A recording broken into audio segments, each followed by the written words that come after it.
On the 2nd of July this year, I lived there 84 years. So you were born in Sunshine? Born in Sunshine, still in the original house. I started off primary school at Our Ladies, and then I went out to Christian Brothers Abbotsford Tech out at Abbotsford. Then I became a apprentice carpenter and worked in the building trade almost all my working life.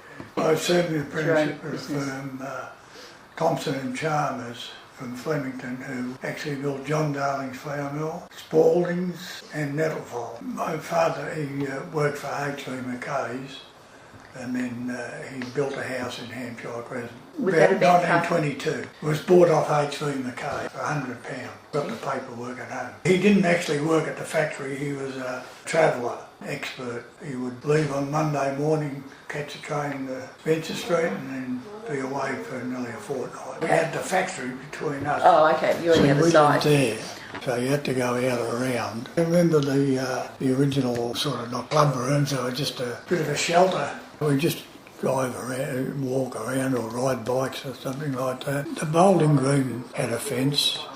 I remember the floral display. They were permanent floral displays? Oh, each year. Yeah, every year, yeah. And they had the bandstand there. A friend of mine, Jim Cannon, said that the Sunshine Band would play there on certain Sundays. And he seemed to think that there was some arrangement between the band and Shire of Braybrook or perhaps McKay. They may have given them money to buy instruments or uniforms, and it was part of the deal that they played there a certain Sunday.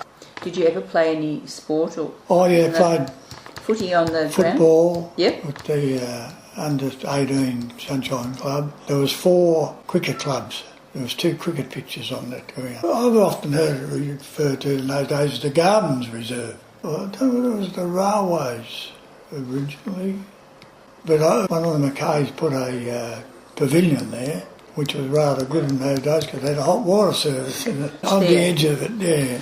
The Waratah Cricket Club and IOR, they played on one pitch. IOR was the independent order Racobites. Oh, yeah. And Sunshine Ladies cricket team and maybe West Sunshine, I'm not too sure, they shared the other wicket. Oh, the Garden were a focal point. People were still using the bowling green. Oh yeah, the bowling green was courts. strong, yeah. Well, they put in another one. They had 2 bowling greens. They folded up 7 or 8 years ago, I think. A chap told me, Joe Wise. Oh yes, Joe's over 100. I played cricket with Joe, and he told me years ago, he said, we're going to fold up. He said, we're not getting any new members. They went up to the one in Talmay Street, and the RSL started up. This one here, they didn't have any strong drink. That cost them a lot of members, I think, when the RSL opened up with a bar 20, 30 years ago. I remember going across there with, I was supposed to be about 10-year-old, Harry Ellison, the next door neighbour, he was a year older than me. We went down, we'd stand on the end of the bridge and watch football Saturday afternoon. Unfortunately, Harry died of polio at 18, terrific sportsman. That's and sad. we walked down here. That was Hampshire Road. He was a year older. Okay. He died at his 18.